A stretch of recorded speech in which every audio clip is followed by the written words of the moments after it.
네, 오늘은 교회력으로 삼위일체 주일입니다. 성부, 성자, 성령 삼위의 하나님이 온전히 한 분이신 동시에 또 세 위격으로 존재한다라고 하는 그 신앙의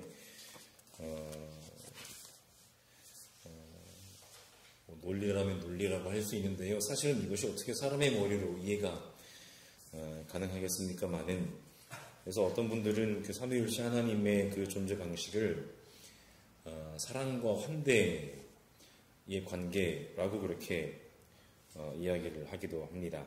서로 온전한 사랑과 환대로 하나가 되지 않으면 하나가 될 수 없다라는 이야기일 텐데요. 이것을 우리가 사람의 말과 논리로 설명하자고 하면 사실은 한도 끝도 없고, 그것을 온전히 설명할 수도 설명될 수도 없는 그런 것인데, 어쨌든 우리가 삼위 하나님의 존재 방식을 통해서 우리가 배우고 또 알 수 있는 것은 뭐냐면, 마치 하나님이 삼위가 그렇게 사랑과 환대로 서로에게 하나가 되시는 것처럼 교회 역시 서로가 사랑과 환대로 온전히 하나가 되어야 한다라고 하는 우리 교회의 삶을 다시 한번 생각을 해볼 수가 있게 됩니다. 오늘날 수많은 교회들이, 너무나 많은 교회들이 사실은 이렇게 너무나 기묘한 사랑과 환대의 정신이 없어서 서로 간의 하나됨은 물론 세상을 대하는 삶의 모습도 너무나 날이 선 모습들을 교회들이 보여줄 때가 참 많은데, 우리가 깊이 생각해 보아야 될 문제인 것 같습니다. 오늘 본문 마태복음서 10장은요, 마태복음서를 구성하고 있는, 마태복음서에는 예수의 큰 5개의 설교 덩어리들 모음집이 존재하는데, 그 중에 두 번째 부분으로서 12제자 파송 설교 본문이라고 부를 수 있습니다. 그래서 본문 10장을 한번 쭉 보시면 주님의 말씀이 쭉 이제 대목 순서대로 나열되어 있는 것을 볼 수 있는데, 마태복음서 10장을 처음부터 순서대로 보시면 1절부터 4절까지 예수께서 가장 먼저 부르신 12제자의 이름이 가장 먼저 등장을 하게 되고요. 이어서 그들을 파송하시면서 하신 첫 번째 말씀이 5절부터 15절까지 등장을 하는데, 이것은 몇 달 전에 마가복음서 6장의 말씀을 통해서 함께 나눈 적이 있습니다. 이 첫 번째 말씀을 통해서 예수께서는 제자들에게 하나님 나라의 복음을 전하는 이들의 삶이 어떠해야 할지, 그러니까 먹고 마시는 것부터 시작해서 삶의 모든 부분을 하나님께 의존하고 의지하며 살아가야 하는 그런 삶의 양식을 말씀해 주셨고요. 먹이시고 입히시는 하나님을 전적으로 신뢰하는 삶이 바로 예수의 제자 혹은 하나님 나라의 복음을 전하는 사람의 삶의 가장 근본적인 자세라는 것을 함께 살펴보셨고요. 오늘은 마태복음서의 구성에 의하면 그 말씀 이후에 예수의 제자 12제자 파송 설교 두 번째 부분을 함께 살피면서 하나님 말씀을 함께 나누도록 하겠습니다. 먼저 16절에 보시면은 예수께서는 제자들을 이제 세상에 보내시는 것이 마치 양을 이리떼 가운데로 보내는 것과 같다라고 말씀을 하시는데, 평행 본문이라고 할 수 있는 누가복음 10장에 나오는 파송 설교에서는 12제자가 아니라 무려 70명 혹은 72명의 사람들을 둘씩 짝지어 보내시면서 예수께서 내가 너희를 보내는 것이 양을 이리 가운데로 보내는 것과 같다 라고 그렇게 말씀을 하셨다고 누가복음서는 이야기합니다. 12명의 제자이든 아니면 조금 확대되어서 72명의 제자이든 예수께서 당신의 제자들을 파송하시면서 양을 이리 떼 가운데 보내는 것과 같다 라고 말씀을 하셨다는 것은 어쩌면 세상 속으로 파송되는 제자들이나 교회 공동체의 운명을 잘 보여주는 대목 할 수 있습니다. 오늘날 교회의 운명도 어떻게 보면 이 말씀에 비추어 보면 마치 이리떼들이 우글대는 세상 속에 양과 같은 그런 운명이 교회의 운명이어야 하는데, 오늘날 교회는 너무 힘이 세고 너무 힘이 많고 너무 뭐라고 해야 될까요? 가진 게 많습니다. 그래서 막 세상에서 막 목소리도 크고요. 자신의 어떤 할 말 못할 말 다 하고 자신의 입속을 챙기는 데에 가장 발빠른 곳이 어떻게 보면 이 땅에 세워진 소위 교회들이 아닐까 한번 생각을 해보게 됩니다. 우리는 하나님의 어린 양일 뿐만 아니라 주님의 말씀에 의하면 이리떼들이 우글거리는 세상 속에서도 양과 같은 그런 공동체들이어야 합니다. 물론 그렇다고 일부러 약한 이들이 될 필요는 없겠습니다만은, 어쨌든 이리떼 가운데 양을 보내는 것과 같다라고 하는 그런 말씀 속에서 그런 제자들이나 교회를 기다리고 있는, 그렇다면 이와 같은 이들은 누구인가 우리는 궁금합니다. 마태복음서의 맥락에서 한번 살펴보시면 이리들은 거짓 예언자들을 가리키기도 하는데, 마태복음서 7장 15절에서 주님께서 말씀하시기를 거짓 예언자들을 살펴라. 그들은 양의 탈을 쓰고 너희에게 오지만 속은 굶주린 이리들이다. 라고 그렇게 말씀을 하시면서 거짓 예언자들을 조심하라. 라고 그렇게 말씀을 하십니다. 이 거짓 예언자라고 하는 것은 구약 성경에서도 면면히 흘러내려오는 그런 하나님을 대적하고 하나님의 백성들을 미혹하는 이들이었는데, 그들은 결국 하나님의 백성들을 어떤 잘못된 길로 인도하는가 하면은 하나님에게서부터 등을 돌려서 우상을 숭배하는 자리로 하나님의 백성들을 인도하는 사람들이 바로 거짓 예언자들입니다. 구약 성경에 수많은 예들이 있지만 대표적인 경우가 바로 엘리야와 바알 예언자들의 대결 이야기가 기록되어 있는 열왕기상 18장입니다. 엘리야가 백성들에게 외치죠. 너희는 야훼와 바알 중에 누가 참 신이고 참 하나님인지 선택하라 라고 이야기하는 대목을 우리는 잘 알고 있습니다. 그러니까 이스라엘 백성들이 바알 예언자들의 꼬임에 넘어가서 대놓고 나는 하나님을 떠나서 하나님이 아니라 바알을 섬길 거야, 이것이 아니라 바알도 하나님이지 않을까? 혹은 하나님도 섬기고 바알도 섬기면 좋은 것 아닌가? 라고 하는 그런 혼합주의에 빠져서 그들은 한편으로는 나는 하나님을 떠난 적이 없어 라고 스스로를 신앙이 여전히 하나님께 머물러 있다고 치부하면서도 그들의 발걸음은 우상숭배를 향해 있는 그러한 모습들이 구약 성경에 면면히 흘러내려오는데, 바로 그들의 어떤 그런 삶의 원인 제공자들이 바로 거짓 예언자들의 그런 꼬임, 속임수였다라는 것이죠. 그런가 하면은 하나님의 예언자를, 우상을 섬기는 예언자들은 아니었지만 하나님의 예언자를 자처하는 경우 외에도 거짓 예언자들은 얼마든지 많았습니다. 그들의 특징은 뭐냐면 하나님을 입에 올리지만 하나님의 이름을 빌어서 하나님의 이름에 힘을 입어서 자기들의 입속만을 채우는 사람들이었는데, 예레미야 예언자는 그런 이들을 이렇게 고발합니다. 힘 있는 자든 힘 없는 자든 모두가 자기 입속만을 채우며 사기를 쳐서 재산을 모았다. 예언자와 제사장까지도 모두 한결같이 백성을 속였다.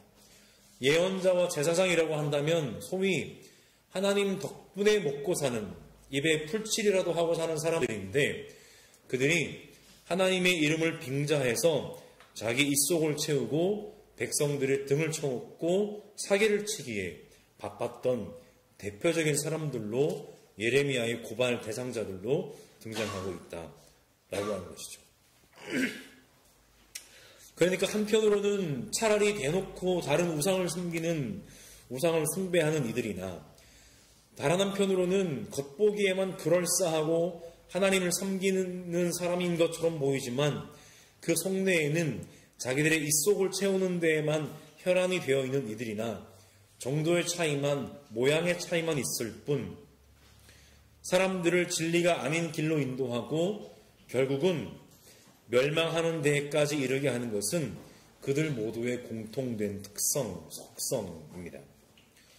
예수님께서도 당시에 그런 종교적인 거짓 예언자들을 가리켜서 회칠한 무덤, 독사의 자식들이라고 그렇게 오늘날의 표현을 하면은 쌍욕을 하시면서 그들을 향하여 분노를 발하셨던 것을 우리가 잘 알고 있습니다. 그런데 그런 이들의 특징은 뭐냐면 이것이 진짜인지 가짜인지 긴지 아닌지 확실하게 구별하기가 쉽지가 않다는 것이죠. 아주 그럴싸한 포장으로 백성들에게 다가오기 때문에 정말로 무언가 하나님의 은혜와 하나님의 도우심이 간절한 백성들의 입장에서는 그 가르침의 진위 여부를 가려내기가 참으로 어렵습니다. 그래서 그런 이들을 대함에 있어서 예수께서는 오늘 본문에서 뭐라고 말씀하시냐면은 뱀과 같이 슬기롭고 비둘기와 같이 순진해지라고 말씀을 하십니다. 전통적으로 뱀은 부정적인 이미지로 묘사되는 대표적인 동물이지만 오늘 본문에서 예수께서는 그 뱀을 슬기의 대명사로 이야기하십니다. 또 비둘기와 같이 순진해지라는 말씀은 착하고 순진해 빠져라 그런 말씀이 아니라 악과 섞이지 않은 상태를 뜻합니다. 순전한 상태를 의미합니다. 그러니까 요약하면 지혜롭고 악과 섞이지 않는 삶이 필요하다는 것이죠. 거짓 예언자들의 가르침을 분별하기 위해서는요.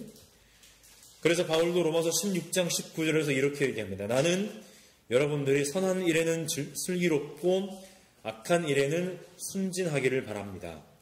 라고 이야기합니다.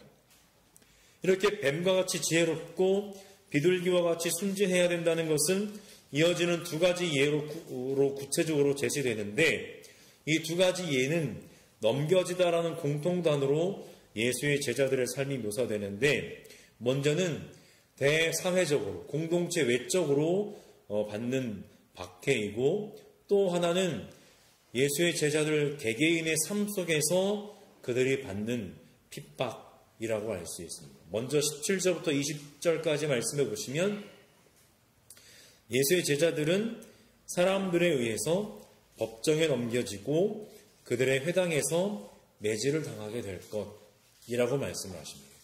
예수의 뜻대로 살아가다 보면 예수께서 가신 길로 걸어가는 인생을 살다 보면 결국은 사람들에게 그런 박해를 받게 될 것이라는 것이고요. 법정은 산헤드린이라고 하는 것을 가리키는데 다른 번역 성경에서 공회라고도 번역되는 산헤드린은 고대 유대 사회의 최고 의결 기구인데 모여 앉는다라는 의미의 시네드리온을 번역한 말입니다. 이 사네드린은 어떤 권리를 가졌냐면 재판권을 가지기도 했고 정치적이고 행정적인 기능도 함께 가지고 있는 유대의 자치기관입니다. 그래서 마태복음서 5장 22절에서 5장 22절에서 예수께서는 뭐라고 말씀하셨냐면 자기 형제나 자매에게 얼간이라고 말하는 사람은 누구나 공의회에 불려갈 것이다. 여기서 말씀하신 공의회가 바로 유대의 산헤드린입니다. 그러니까 사람들의 어떤 재판의 역할을 맡기도 했던 곳이라고도 할 수가 있고 예수의 마지막 공생의 마지막 순간에 십자가 달려 돌아가시기 전에도 예수께서는 공회 앞에 불려가셔서 소위 형식적이나마 재판을 받으셨던 것을 우리는 잘 알고 있습니다. 또 사도행전도 예수의 제자들이 산헤드린 앞에 불려가서 신문을 받는 이야기들을 다소 기록하고 있는데 그들은 복음을 전한다는 이유로 산헤드린 앞에 불려가서 신문을 받게 되었던 것입니다. 그런가 하면 유대 사람들의 모임인 회당 역시 예수의 제자 공동체와 갈등을 겪는 대상으로 사도행전에 등장하는데 사도행전에 또 보시면 스데반은 리버디노 회당에 소위 자유인들로 이전에 노예인 신분이었다가 자유인으로 풀린 사람들이 함께 모인 그런 회당에 소속된 사람들과 회당에서 논쟁을 벌였다고 사도행전 이야기하고 있고요. 또 바울은 복음을 전할 때 가장 먼저 유대 사람들의 회당을 찾아와서 복음을 전하기도 했지만 반대로 바로 그곳에서 많은 사람들의 반발을 사기도 했던 것을 우리는 사도행전의 이야기를 통해서 알 수가 있게 됩니다.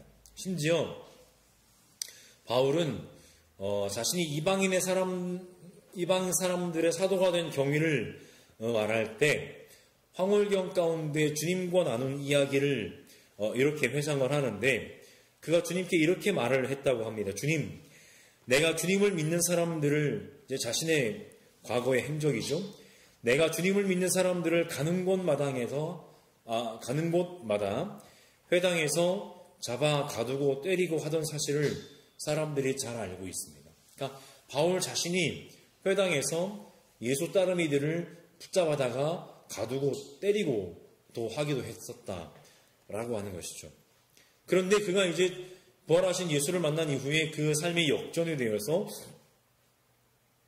고린도 후서에 보시면 소위 그 바울의 고난 목록에서 바울이 이런 이야기를 합니다.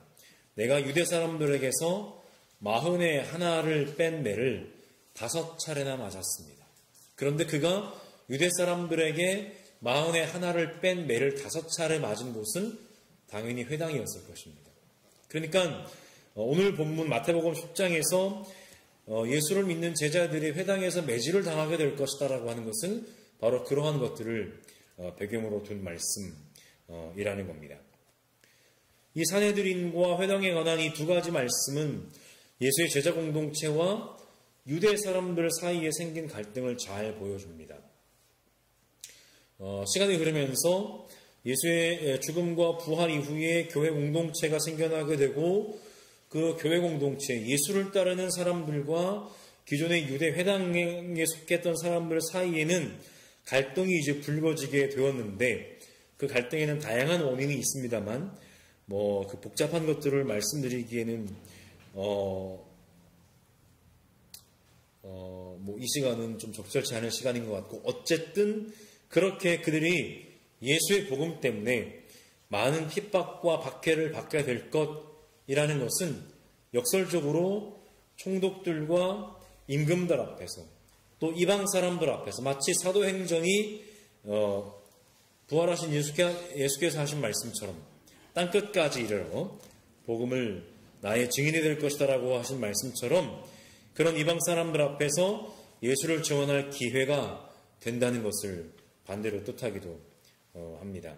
예수께서는 제자들이 당신의 증언자로 설 때에 할 말을 걱정하지 말라고 하시죠. 바로 하나님이 그들에게 할 말을 알려주실 것이기 때문입니다. 다른 하나는 21절과 22절인데요. 예수의 제자들은 대사회적으로만 그들이 유대인들을 대해서나 혹은 교회 공동체 바깥의 사람들에 의해서 박해받는 것으로 그치지 않고 가장 소중한 인간관계의 분열이라는 아픔을 겪게 될 것입니다. 그것은 가족의 분열이라고 할 수 있습니다. 형제가 형제를 죽음에 넘겨주고 아버지가 자식을 또한 그렇게 하게 될 것이고 자식이 부모를 거슬러 일어나서 부모를 죽이는 일에 이르기까지 될 것입니다. 하나님 나라의 복음을 품고 살아가고자 하는 제자는 자기 식구들에 의해서 죽는 자리에까지 내어줌을 당하게 될 것이라는 겁니다. 고대 사회에도 그랬지만 오늘날에도 우리가 예수의 정신대로 살아가고자 한다면 아무리 가족이라고 해도 갈등의 요소를 우리가 겪을 수밖에 없는 것을 우리는 잘 알고 있습니다. 가족 구성원 모두가 함께 예수의 정신으로 똘똘 뭉친 가족들이라면 어쩔 수 없겠지만은 어느 구성원 하나라도 예수의 정신, 하나님 나라의 복음의 정신과 다른 가치관을 가지고 인생을 살아간다면 어느 정도는 갈등의 요소를 가지면서 살아갈 수밖에 없게 되는 것 우리는 잘 알고 있습니다. 오늘 본문 10장 36절에 쭉 내려가 보시면 예수께서는 심지어 뭐라고 말씀하시게 하지 않으면 미가서 7장 6절 말씀을 인용하시면서 사람의 원수가 자기 집안 식구일 것이다 라고까지 그렇게 말씀을 하십니다. 너희들이 정말로 하나님 나라의 복음으로 살고자 한다면 아무리 가까운 가족이라고 할지라도 갈등을 겪게 될 수밖에는 없게 될 것이라는 것이죠. 그러니까 일부러 가족을 미워하거나 가족과 등을 지거나 그렇게 하라는 말씀이 아니라 하늘의 뜻으로 살고자 하는 사람들이 결국은 넘어야 할 산은 바로 가족과의 갈등도 그 속에는 포함되어 있다라고 하는 것이죠. 예수께서 인용하신 미가 예언자는 부패한 이스라엘의 참상을 이렇게 고발했던 적이 있습니다. 너희는 이웃을 믿지 말아라. 친구도 신뢰하지 말아라. 품에 안겨서 잠드는 아내에게도 말을 다 털어놓지 말아라. 이 시대에는 아들이 아버지를 경멸하고 딸이 어머니에게 대들고 며느리가 시어머니와 다툰다. 사람의 원수가 곧 자기 집안 사람일 것이다. 예수께서는 자신의 복음을 따라 살려고 하는 이들은 결국 예수의 이름 때문에 가까이 있는 가족들에게나 멀리는 이웃들에게나 결국은 모든 사람에게서 미움을 받게 될 것이라고 말씀을 하십니다. 물론 현대사회에서 신앙대로 살아간다고 하는 것은 고대에서 예수의 이름을 따라 살아가는 것과는 좀 많이 편해지는 것은 사실이에요.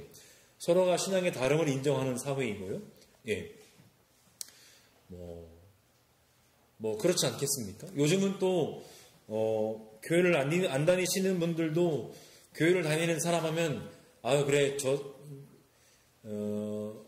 사람은 당연히 제사에 절 안 하는 거 먼저 이제 이해를 하고 먼저 배려를 해주는 사회에 살고 있습니다. 그럼에도 불구하고 우리가 예수의 뜻을 따라서 살아가려고 조금만 더 노력을 하다 보면 분명히 부딪히는 지점은 어느 지점인가 존재하는 것을 우리는 잘 알고 있습니다. 어쨌든 모든 사람에게서 미움을 받게 될 것이라고 하는 그런 상황에서 예수를 따르는 사람들에게 주어진 구원이라고 하는 것은 무엇을 요구합니까? 바로 끝까지 견디는 것을 요구한다 라고 오늘 본문이 우리에게 말씀하고 있습니다. 여러분, 견디고 인내한다고 하는 것은 사실은 어느 것보다 적극적인 저항이라고 할 수 있습니다. 자신을 박해하고 핍박하는 사람들에게 맞서서 똑같은 모양으로 대응하는 것은 예수의 제자들에게 요구되는 삶의 방식이 아닙니다. 예수가 말씀하시기를 누가 너의 오른뺨을 치거든 왼쪽 뺨마저 돌려대라고 하셨고, 바울은 몇 주 전입니까? 지지난주입니까? 로마서 말씀을 함께 살펴보셨는데, 원수가 줄이거든 먹을 것을 주고 그가 목말라 하거든 마실 것을 주어라. 그렇게 하는 것은 네가 그의 머리 위에다가 숯불을 쌓는 셈이 될 것이라고 얘기했는데, 이것은 잠언의 말씀을 그가 인용하는 것인데 바로 악에게 지지 않고 손으로 악을 이기는 삶의 길을 이야기합니다. 여기서 머리에 숯불을 쌓는다라고 하는 것은 그 대상자이죠. 그의 낯을 뜨겁게, 그를 부끄럽게 한다는 의미인데, 잠언 말씀은 이렇게 기록되어 있습니다. 이렇게 하는 것은 그의 낯을 뜨겁게 하는 것이며 주님께서 너에게 상으로 갚아주실 것이다 라고 얘기합니다. 그러니까 똑같이 악한 방법으로 악을 갚는 것이 아니라 손으로 악을 이기는 방법이 바로 악을 행하는 이의 머리 위에 숯을 쌓아 올리는 길이라는 것이죠. 그렇다고 이제 진짜 숯을 이렇게 올리라는 얘기가 아니고 그 사람이 낯이 붉어지고 스스로 부끄러워지는 삶의 길을 선택하는 것, 그것이 그리스도인의 삶의 방식이라는 겁니다. 이런 삶을 어떻게 살아갈 수가 있을까요? 네, 가능하기는 한 길일까 싶지만 어쨌든 주님의 말씀이니까.